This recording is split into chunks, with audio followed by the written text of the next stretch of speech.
Episode 306 of the Short Time Wrestling Podcast, talking news, reviews, previews, and interviews with the biggest topics in the sport of wrestling and the biggest topic on the high school wrestling scene this coming weekend, October 27, 28, 29th. You know, we got the weigh-ins and we got 2 days of competition. Is the Super 32 Challenge in Greensboro, North Carolina on the line for the 4th straight year? Mr. David Barker, co-tournament director. No Sarah Koenig with us this year, but Dave, you're grinding through thunderstorms and parenthood and the life of a teacher to do this yet again here on Short Time. Welcome back. I appreciate it, Jason. It's a pleasure to do this every year with you. So we've gone through the history, we've gone through the changes, we've gone through so many different things about this tournament. And when you look at the amount, I mean, do you even look at your cell phone incoming and outgoing calls this time of year? It's just like, you know what? That statement, if you got a paper statement, would be 50 pages? Possibly. I mean, it's kind of funny. I think most people think this is my only job. Today, my cell phone was blowing up, and I'm a teacher, so I can't answer my phone during the day, and so I'm just, letting the calls go through. But it's been an interesting week so far. So any different than normal? No, actually not. Other than this year, I don't have a child on the way right before the tournament or a newborn, so that's a plus. Yeah, so we're coming up on year, what is it, 18? Is that right? 18 years of this? Correct. Yeah. Oh, man, because I'm going back and I'm looking through some of the results, and I actually had one trivia question that popped into my head. I'm hoping it is the only answer. See if you know the answer. What current head coach at a college in North Carolina was a Super 32 champion? A Super 32 champion. Current head coach. And you're going to have to go back to year 2000 on this one. So the very first one. So it was at your place. And 2000. Hint-wise, middleweight. Oh, man. You're hitting me back to 2000, and I'm drawing a blank right now. Well, this is one that would, And I'm trying to run the college coaches in my head right now. I'm going to give you another hint. Division II. D2. Was it O.T. Johnson? That would be correct. Yep. 163-pound champ, year one. Beat Chris Ward of James Madison High School in Virginia in the finals. So I was just looking through that, and I'm like, you know what? That is a college head coach that will be there recruiting, and he wrestled in this thing. So a lot of history, and that's a North Carolina guy doing that too. So, this thing started as a fundraiser, and you get a little North Carolina giving back to some North Carolina. How's that? How's a stat like that make you feel inside? Warm and fuzzy? Oh, yeah. I mean, exactly. People, him wrestling in it, and I think we talked last year about one time when kids wrestled in it, then their kids are going to start wrestling in the tournament. That's really going to blow my mind. Yeah, it is a distinct possibility as we enter the 18th year. So, it is a possibility. So we'll touch on that in a bit as we come through the event. 2-day tournament. You went to that a couple years ago. You've got caps on it, like always. Registration seems to be like the biggest mind-blowing thing. How quickly did it sell out this year, and what were some things that you guys did this year that you kind of got surprised by? Registration, I think the high school sold out in 4 hours, and middle school and elementary was pretty similar, 4 or 5 hours with it. Everything else with registration was pretty much the same, other than adding the addition of women's division this year. Yeah, and who was the main, I don't want to say culprit, but catalyst behind adding the women's division to the tournament? I mean, it's something Sarah and I tossed around. As years go by, we'll get an occasional email or two about, hey, are you going to have a women's division? And I guess in the past 2 or 3 years, it went from 1 or 2 emails to, 5 or 6. And this past year, really, last year, it went to over double digits. Then we knew it was time, And to be honest with you, when we first tossed this around, I was expecting maybe like 40 or 50 girls, and I think we have 140 registered. So that's really blown me away, just the interest in women's wrestling right now. Where is the lion's share of those athletes coming from in the girls division? Surprisingly, they're all over. A lot from southeast and northeast, but they're scattered throughout the country. But it's a good conglomerate from all over the country. Now, as we move forward here in 2017, 18 years, VIP weigh-ins, this is something that's also a somewhat of a new concept. You've seen a couple tournaments do it. Some people were discussing the positives and negatives about it on various message boards. Some pointed to Tulsa, some point that preseason nationals, USA Wrestling is going on the same weekend, does kind of the same thing. Let's just talk a little bit about why the idea of a VIP weigh-in, the advantages of it, and maybe shoot down some of the doubters on the idea behind it. Well, it kind of relates to what I was mentioning about the women's division. Other tournaments were doing it, and we were getting emails, hey, you're going to offer this, and, we just kind of brushed it off, and then we just got more and more emails about it, and finally we decided that, let's go ahead and try this, and but we knew that if we did it, we wanted to cap it, because if you just have an early weigh-in, then it almost turns into a regular weigh-in. So only a certain number of people can actually do the VIP weigh-ins. And the concept behind it is it to kind of mitigate some of the rush in the main weigh-in, or is it, or some people trying to use it as a competitive advantage? No, well, most definitely as far as the rush of weigh-ins. I mean, we're having to weigh in 1,500 wrestlers, and I mean, anybody that's been to the tournament, sat in these lines, how long they are, and they do go somewhat fast, but it has eased a little burden on our weigh-in process. So I think it runs really smooth. So tournament-wise, there's some other changes. Of course, Flow Wrestling will be there again, streaming all the action. Defense Soap with a sponsorship of this event. Also, what has Guy Seiko and his squad at Defense Soap meant for the tournament the last couple of years? Oh, they've been incredible. Last year was their first year coming down to the tournament, and we worked, had a good relationship, and I approached them as far as being the title sponsor this year, and they were very eager to jump on board. So, I'm greatly appreciative to Defense Soap. So I'm going to put my sponsorship pitch hat on here for a moment, because they do actually sponsor a show here on the network with the World Wrestling Resource. So from a high school coaching perspective, when you get a product like that that's actually beneficial, it's not just like, here, it's not like a gear brand or a large shoe company. I mean, no disrespect to those companies, but this is a product that's got to be used. I mean, how much do you think that getting the word out about, skin infections and proper cleanliness, for lack of a better term, is important to the mission of the Super 32? Oh, very important. It's amazing, still in areas people haven't heard of Defense Soap, so I'm glad that we can try to bring that more to the forefront. But I just like the fact, too, that, this is a company started by former wrestlers, too, so that's a big positive for us.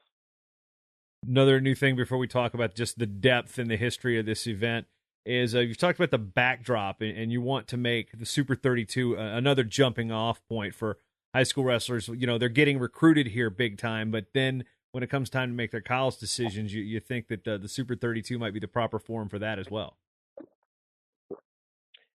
Yeah, I mean, around this time, there's still a lot of uncommitted kids, and every year I watch the Under Armour All-American football game, and at halftime, you'll see the athletes sit down and pick their college where they're going to commit to. And I thought, well, why can't we try to, mimic something similar to that? So, this year we purchased a pack drop, and actually have two wrestlers that will be committing this year and possibly more. So I'm very excited about that.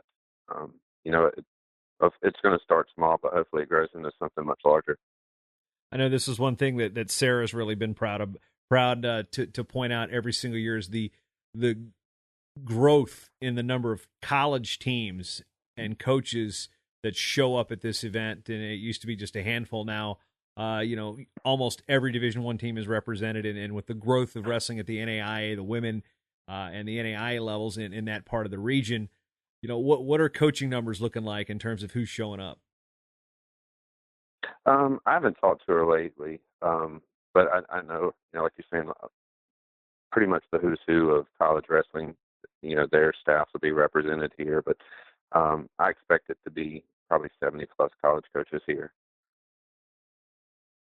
Are there any coaches that you've been waiting to get in the door that haven't shown up yet? Now I think every college that I've been waiting for has shown up. I waited for a while for Iowa. That was on my bucket list a long time ago, and they've attended. But no, I mean, all the big guys are going to be here. But it's not just the big guys; it's the little guys too. D2, D3 wrestling, which is growing, and hopefully we're going to get some college coaches from the watching the women division as well. Yeah, because while it's not yet official, we're going to hear an announcement about a Division I team adding men's and women's wrestling here in the next couple weeks, and it's been leaked out there on Twitter. Whether or not the administrators at said school want me to harp on that, but that's one thing, that there's another school being added in the South. And how much do you feel that the Super 32 has had an impact on the growth of college wrestling in the Southeast? I would hope to think we've had an impact. Talking to some college coaches, especially when they come down here and recruit, the word gets spread about how popular wrestling is and how it's growing in this area, especially the Southeast. So I'm hopeful that we make a positive impact for the addition of more programs. I know at one point a couple of years ago, one school that didn't have wrestling was talking about sending some representatives here. They still haven't added it yet, but that goes along in the thought process of how these colleges are looking at adding programs by possibly attending our tournament. Now, when we go back to the days in Eden, North Carolina, and Moorhead, and the influx of wrestlers coming from across the border, which at that time was basically just from Virginia, when you see the power teams that came in, the Great Bridges and the Christiansburg back then, I mean, we kind of ask this question every year. Did you ever see the growth? Could you foresee something like this? The monster that takes up, the better part of a year, in addition to your coaching and teaching duties already? No, never in my wildest dreams, Jason. This still blows my mind. We do talk about or touch on this every year, and it's just mind blowing to see where we started and where we're at now. I'm grateful for everything that's happened with our tournament. Yeah, and thankfully we're going to more of a digital age. Of course, this one's run on Flow Arena, and again, it'll be on Flow Wrestling. But hand doing brackets or printing out brackets that are 128, 256 man brackets. I mean, how many trees do you think you might have killed just this year alone? Yeah, I mean, we do have some insanely large brackets. So, I appreciate going to the digital, to the computer, although we still do print brackets and put them on the wall. I know some of those brackets are like 8 or 9 sheets. So. All right, we got to print.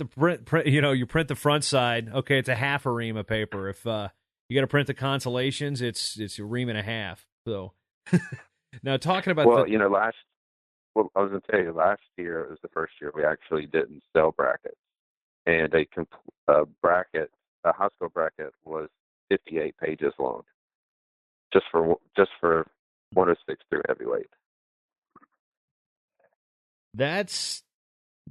Yeah, 58 for, yeah. So if you get one, treasure it. That's what I'm going to say. Now, one thing as we move forward is the quality of the event, and the colleges are showing up. And the one reason we haven't touched on why is just the number of quality kids that have begun to show up. 42 states represented, over 120 nationally ranked wrestlers, 78 All-Americans in Fargo, over 240 state high school wrestling champions. And I'm going to put an asterisk by that, because if Virginia's got 7 freaking classes, so numbers probably trumped up there just a little bit. But you look at those numbers, man. I mean, that's still impressive. How do you think those compare to past years? I would say this is probably going to be top to bottom one of the stronger tournaments we've had in recent years. I know that the stats that you wrote off, they're much higher than last year. So our field is really strong. Any states that you have not gotten yet? Has there been anybody from Hawaii show up yet? I know Mississippi doesn't sponsor high school wrestling, but anybody from that state just kind of show up on their own? Anything you haven't quite gotten on the high school level? I think it was about 2 years ago. It may have been Idaho. We finally got our last state, or it was Arkansas. I'm having a tough time remembering, but we have completed all states that have wrestling. So we've had Hawaii and we've had Alaska here too. Now, as we move forward, what are the next goals that the Super 32 can try to eclipse? Because I'm trying to rack my brain for things you guys can do that you haven't done yet, and that list has gotten smaller over the years. Jason, I'm not really sure how we can eclipse what's going on. I still revert back to what we talked to earlier about just where we started and where we're at. So, we do try to keep thinking of new ideas, but, right now I'm not sure how we surpass, what we have. Although, like we said, we're adding other thing. Hopefully we can get college commitments this year and, in the girls division, but I'm not sure what's left. Well, one thing that's also gone off the plate is you've come into the 21st century when it comes to the website. You've got a nice little sparkling sport engine site there too. So a lot less of the hand coding when it comes to updating the site as well. Oh, most definitely. And I'll give Sarah, my partner, a shout out. She does a good job with the website as well with other things with the tournament. Yeah, in addition to holding down a job at a school in Chapel Hill that's known for the color blue. There you go. And coaches that hit wicked double legs and bronze medals. In case you're wondering, we're alluding that Sarah works at University of North Carolina. Now, when we look at this year's tournament, and the team that it's going to, basically like the Super 32 All-Star team that basically is like a who's who of wrestling, 6 wrestlers ranked number 1 in the country, 6 NCAA champs were alums. You got like 10 finalists, and then you've got a new belt this year. Explain the new belt. So, in the history of the tournament, we've never had a 4-time champion, and so we thought that we'd try to create a award that was special to them. So it's a belt similar to the ones that are given to the champions, but it's red and has some different writing on it. But, we're still waiting to have a 4-time champ. Last year we thought it could have been possible with Yanni Diakomahalis, but he was just coming off Worlds. So, he didn't wrestle. He was there watching. I got to talk to him. But so we're still waiting to hopefully have a 4-time champion. And you're talking just the high school division? Yeah, just high school. We've had several kids that with multiple belts or more than 4 or more throughout the divisions. And you got a guy going for 6 this year. Let's talk about Adam Busiello a little bit. Yeah, that's remarkable. I believe he's 26-0 at the Super 32. That's very impressive. So he's a junior this year. So he's on track, to become that guy that could be a 4-time champion in the high school division. It's just wild. I mean, almost everybody takes good loss. I mean, Aaron Pico took a loss there, for goodness sake. So, I mean, when you look back at some of the matches, of course, Dean Howell Pico's one that jumps to the minds of everybody. Joey Danson, those matches that he's had when he was in high school. What are just some things that you remember the most? Maybe looking back at those early years and saying, you know what, those early years were small, but there were definitely some still dynamite wrestling before this thing blew up. One match that stands out for me, and I guess because back then I just kind of grabbed the mic and we would throw finals just when a mat was open. The finals weren't on a central mat for everybody to watch, so we might actually have 1 or 2 finals going on at one time. But I had the mic, and I remember announcing, on say mat 7, it was David Taylor and Josh Tendig in the finals, and it was 1-0. It was still an exciting match, but looking back now, I'm thinking, wow, that's a heck of a finals match. Yeah, so I'm trying to browse through. What year would that would have been? Let's see. Maybe like those 7 or 6. Yeah, because I'm looking here at 06. There was Taylor was at 103 and he beat Rappo. as we go through the line of memories. That was a big tournament for David Taylor because he had jumped up some weight classes. Um, So we're talking. Oh yeah, there we go. 135. Yeah, because he went. Because at 130. Yep, 135 in 2008. Wow. 08.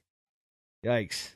okay, oh wait, yeah. Yeah, and I'm looking through these. It's like every time we do this, I end up looking at a bracket of weight classes. It's been a different year. I'd be like, oh man, look at that. Oh man, look at that. It's just names that like come out of nowhere. Like I'm looking through, I was like, wow, Stephen Doty was in the finals. He wrestled at UVA. Or looking at, okay, there's a Jackson Morse. There's an Alton. There's Nybert. Just Alex Cisneros over Jacob Crawford. I mean, just names that just jump out at you that were just hammers then, and some of them went to be hammers in college. Some of them didn't have the college careers that they may have expected to have. Do you think there's almost like an expectation if you're in the finals as a Super 32, you should be a D1 All-American? Yeah, I would think so, especially in the lower weights. The upper weights, when we get to like 170 and above, sometimes they're not as strong because it is during football season. But yeah, I'm sure that these wrestlers feel the pressure.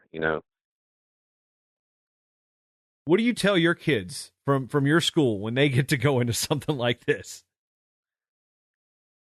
That they need to be ready to compete. This isn't a tournament where you show up in, where you're not in shape. Wrestlers are, I've seen, they're cutting pretty hard for this. This is taken very seriously. So, if my guys want to wrestle, they need to be in shape, number one. You remember the last guy you had from your school that placed in the event? That probably would have been in 2000 with Greg Dickinson, maybe. Wow, a former Magna Vista wrestler, and went your way as he left Virginia to North Carolina. I think what did he go, like 67-0 or something that year for you? Yeah, something like that, or it may have been another wrestler we had. His name was Justin Case, I believe, placed there. So my school had a couple placers, but it was very, very early on. Actually, I saw Justin Case's name there. I see. Okay, how about this? I'm looking at this in 2002. Justin Case is not just a saying; it's actually one of your wrestlers. Adam Pittman from Great Bridge ended up winning states, I think, twice up there. John Olenowski was a state champ in Virginia, wrestled at Missouri and Lindenwood. Brian Lasham, who at that time was at Currituck, North Carolina, before going to Great Bridge, won 3 North Carolina state titles. And then your guy so 2 of those guys wrestled D1, another had signed D1, so that's not a bad bad set in 02 to be behind those guys. So a couple Olenowskis. No, and Justin's a club coach, a successful club coach in North Carolina. So. Oh, what's interesting is 3 Olenowskis have placed in this tournament. Oh wow, yeah. So, yeah, of course, Eric being the younger than Justin, and Johnny doing well. Now, when we look forward to what's coming up for the Greensboro Coliseum, first of all, is the Bojangles still open down there? Oh, of course so. Okay, yeah, see, that's some biscuits and sweet tea. That's what I miss. I miss my Bojangles. I know they got one right outside of Pocosin, Virginia nowadays, but it just something ain't the same when there was the strip there going to the Coliseum, where you'd pass by like the last remaining Po folks and the Bojangles, and you knew you were in the South. So any chances that Bojangles is going to cater the hospitality room? Oh wait, they just need to cater anything. I guess I'm not excited. I like Bojangles, but since I drive by one every day, it's not as exciting to me. One thing I want to go back to in terms of the growth of this tournament is the fact that there are qualifiers for this thing. And these things start like late August, early September. People are like, oh, we got to qualify for the Super 32. What type of qualifier, what goes into setting those things up? And, when they qualify, basically it means like, okay, you're qualified for what exactly? So qualifiers actually equals, and we call it now, we've switched the name. It's called their early entry tournament. Because I notice as far as, I scour state message boards every once in a while, and people got the misconception that you actually had to qualify to wrestle in the Super 32. And I kind of figured that people might be thinking that because we have Super 32 qualifiers. So we've changed the name to early entry. And so if you place in the top 4 in these tournaments, you get to register early. And I think we've sold out our tournament 15 consecutive years. Sometimes, as fast as 12 minutes, and sometimes it's been a day, but lately, we're selling out fairly fast. But as far as these early entry tournaments, we had 9 of them. We were going to have a 10th one that was in Texas, but the hurricane caused flooding and had to cancel that one. But a lot of these have been in the same locations for several years. But we'll get an email from a certain area and say, "What do you think about us hosting a tournament?" And if it checks out, then we try to run with it. And I believe we had record numbers throughout these tournaments this past year of the number of wrestlers that competed in them. Impressive. And I know there's been, I know that couple places up in Virginia have been there for a while.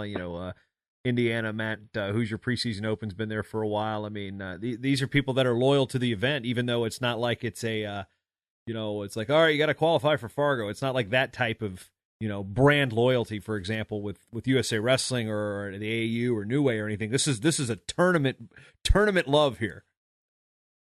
No, exactly. Yeah, and these guys have been great to work with. Some of the locations you mentioned and other ones.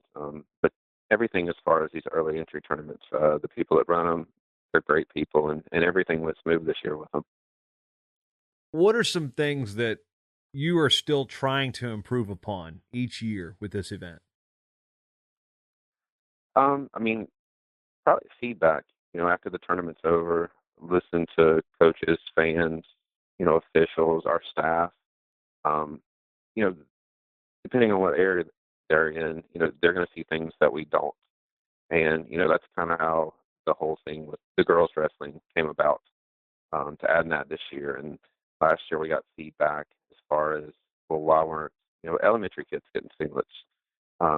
They getting finalist singlets because the high school and middle school do. So this year, elementary kids that are in the finals are going to get finalist singlets.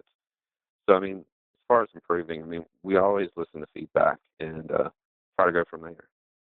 And I think that's been one of the things that's made our tournament successful.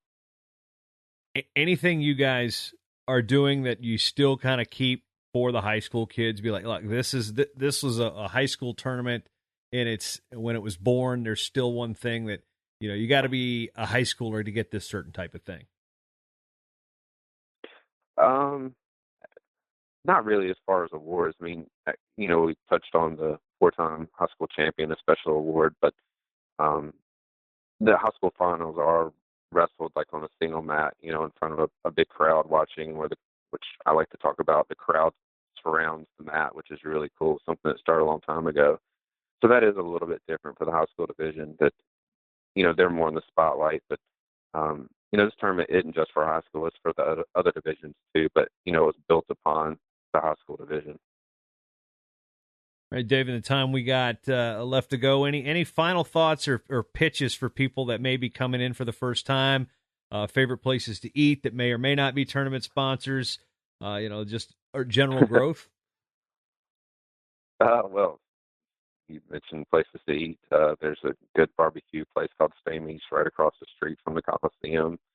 And if you've never been to a cookout, I suggest hitting a cookout. I guess it's kind of like the In-N-Out burger for the West Coast people. It's a really good place to eat. Wait, the restaurant's called Cookout, right? Yeah. Okay. Yeah, they put one in Hampton last year. I discovered it at the Virginia Duels. I was like, man, I'm hungry. And I know that the people that were running track wrestling for us were from Carolina, and they're like, yeah, there's a cookout right up there. I was like, what are you talking about? And we hop in the car. Oh, my goodness, I've heard of this. So, yes, folks, if you like giant burgers, shakes, and all sorts of artery-clogging goodness, after weigh-ins, of course, I would recommend stopping there because, outside of it, they don't have them up here in Minnesota. They finally got Chick-fil-A up here, which made me happy. Yeah, I love Chick-fil-A too. Now, actually, there is one last thing that I need to touch on before I give you the floor again, Dave, and that is working with Sarah on, my role as the president of the National Wrestling Media Association. There's always these questions I get about credentialing, and there is actually a media application process this year.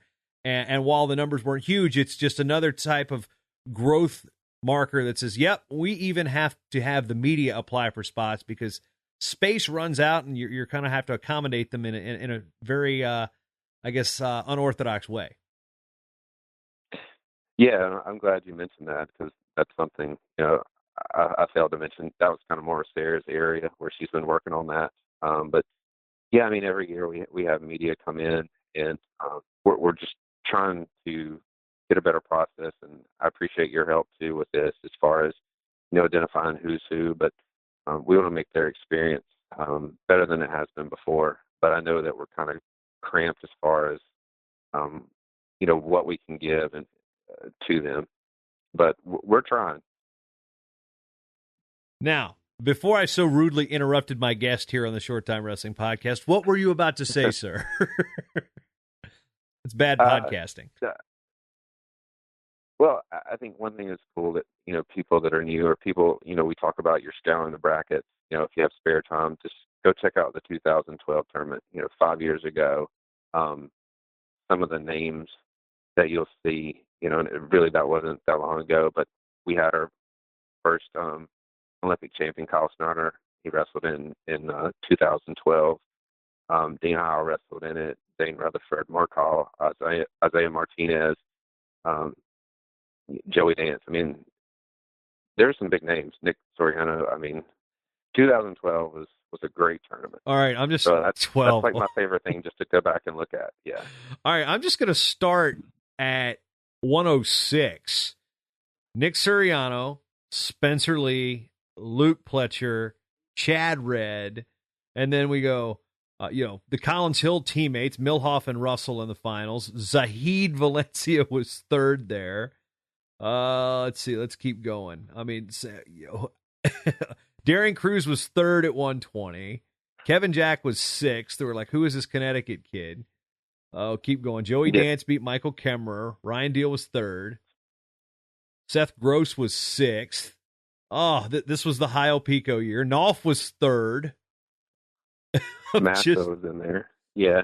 Oh. I mean, the kids that didn't place, I think Piccanini was that year. Tyler Berger didn't place. Joey LaValle didn't place that year. But 2012 is probably my favorite year to go back and look at results. Mark Hall, Garrett Hammond, Wayne Stinson, all of them at least. One's at Penn State, and two of them started their careers at Penn State. There's Martinez, Schleifer, Ryan Blees. Oh, man. Harner, Pete Renda. Renda over Epperly for third and fourth. Man, just all Americans out the wazoo here. Jared Haught was third. This is impressive. I like that's the year you pointed out. Snyder over Haynes, Jordan Wood. Oh man, yeah, it's just that's gnarly, dude. That's a great year to point at because I mean you got a guy that won a couple world titles and Spencer Lee finishing second to this year's off-season media frenzy that surrounded Nick Suriano. This is good stuff, man. Oh, yeah. I mean, I think I counted up there's 10 NCAA titles between that class. And, I mean, there's potential. I mean, there could be 20 with the 2012 tournament. Yeah, I'm still trying to remember the last year I went down. I think it was 07 or 08 was the last time I had made the trip because I left the wonderful Eastern time zone to come out here where there were no Chick-fil-A's. Now there are, but there's still no cookouts. All right, super32.com. Well, you need to head back here. No, I need to get back. It's one of those. It's one of those things. I will be at the other tournament going on this weekend because it's a shorter drive and I'm announcing it. So no disrespect to them and you. It's not a personal preference. It's just one of those things. Like, can I drive here? Yep. Okay, that makes sense. So I'll be. No, it's all about building the sport. I'll be in Iowa keeping tabs on everything because that's what I do. And Dave, and like I said, closing thoughts for this, our fourth year we've done the preview. And by the way, if you're listening to this in media, you've already missed the deadline. So they don't let anybody in after the deadline. If you're a world champ and you missed the deadline, sorry, you're not in. You missed the media deadline? Yeah, sorry, maybe next year. I'm just excited. I mean, the field's very strong, so I'm ready for this year's tournament to take place. and I appreciate all the people coming, and our staff. We wouldn't be where we're at without the staff we have right now. Ask call like 3 different times, but anything else, anything you could possibly add that hasn't been discussed in the last 4 years? Yeah, actually, this year, for the first time, we've added another country. So we'll have some Canadian male and female wrestlers. So I'm really excited about that. So have all the states sponsor wrestling. Been to the Super 32, and hopefully this year, if they come, which it's quite a few of them, we'll add another country, Canada, as well. So did you tell them it's folk style, American folk style wrestling? No, well, some of them are girls, but they know it's freestyle. But the boys, nah, I hope they come in wrestling folk style. You get, yeah, like you said, the girls tournament being freestyle. It's like, oh boy, yeah. But yeah, well, there are some. I know there's some. I don't know if you can be an expat living in Canada. I mean, I live in a border state. I can drive there in like 4 hours. It's not really that big of a deal, except for maybe the current state of our presidency. We won't get into that discussion, but but yeah. So Canadians wrestling folk style. Andy Ross at 49 North. Are you paying attention? Keep an eye on that. All right. Now, last time, Dave. Anything else? Anything else at all that you want to add about the Super 32 in our 4th yearly recap or preview of the event? I think I'm done. I know I got to get up in a couple of hours and go to work in the morning. And by the time people hear this, it'll be up and gone. Dave, it's 5:30 in the morning, and he's already up and gone, working in a coal mine. Anyway, Dave Barker and in absentia, Sarah Koenig, thank you for everything you guys have done for North Carolina wrestling, high school wrestling as a whole. This program, allowing me to sleep underneath a table 1 year, just everything about the Super 32. I love it. All right. Thanks, Jason.